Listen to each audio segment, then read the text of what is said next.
2026 சட்டமன்ற தேர்தலோடு எடப்பாடி பழனிசாமி காணாமல் போவார் என்று கூறிய முத்தரசனுக்கு எடப்பாடி பழனிசாமி பதிலடி கொடுத்திருக்கிறார். 100 ஆண்டு காலமாக போராடி கொண்டிருக்கிற கட்சி. இந்த கட்சியை பார்த்து ஒருவர் கேட்கிறார், சேலத்தைச் சேர்ந்த ஒருவர் கேட்கிறார், முன்னாள் முதலமைச்சர் கேட்கிறார், எடப்பாடி பழனிசாமி கேட்கிறார், கம்யூனிஸ்ட் கட்சி அழிந்து விட்டது, கம்யூனிஸ்ட் கட்சி தேய்ந்து விட்டது, அதற்கு முகவரியே இல்லை என்று கோவை மேட்டுப்பாளையத்தில் பேசினார். எம்படையை பார்த்து, வீரப்படையை பார்த்து, செங்கொடையின் தவைப்புதவர்களை பார்த்து தேய்ந்து விட்டோம், காணாமல் போய்விட்டோம், முகவரி இல்லை என்று சொல்வதற்கு உனக்கு எந்த அருகதையும் கிடையாது.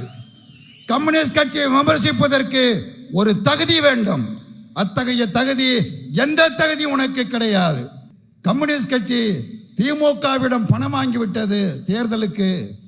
ஆகவே அவர்கள் எதிர்த்து போராடவில்லை, போராட்டம் நடத்த மாட்டேன் என்கிறார்கள். ஸ்டாலினுக்கு அடிமையாகிவிட்டார்கள். அழைப்பு விடுத்த பழனிசாமி அடுத்ததாக இதை பேசுகிறார். எடப்பாடி பழனிசாமியே, இந்திய கம்யூனிஸ்ட் கட்சி எவருக்கும் அடிபணியாது. உன்னை போன்று நாங்கள் அடிமைகள் அல்ல. பாரதிய ஜனதா கட்சியின் காலில் விழுந்து கிடக்கிற உன்னை போன்ற அடிமைகள் நாங்கள் அல்ல. நீ எப்படி முதலமைச்சர் ஆனா என்பது நாட்டிற்கு தெரியும், நாட்டிற்கல்ல இந்த உலகத்திற்கே தெரியும். அப்படிப்பட்ட அடிமையாகிய நீ எங்களை பார்த்த அடிமை என்று கேட்கிறாய். எவருக்கும் நாங்கள் அடிமை அல்ல. கம்யூனிஸ்ட் கட்சிக்கு முகம் இல்லையா? கம்யூனிஸ்ட் கட்சி அழிந்து விட்டதா? கம்யூனிஸ்ட் கட்சி தேய்ந்து விட்டதா? வரட்டும் 2026 தேர்தல். நீ இருக்கிற இடம் தெரியாமல் உன்னை நாங்கள் தோற்கடிக்கிறோம். ஒருபோதும் நீ வெற்றி பெற முடியாது, நீயும் வெற்றி பெற முடியாது. நீ ஆதரிக்கிற பாஜகவும் தமிழ்நாட்டில் ஒருபோதும் கால் ஊன்ற முடியாது.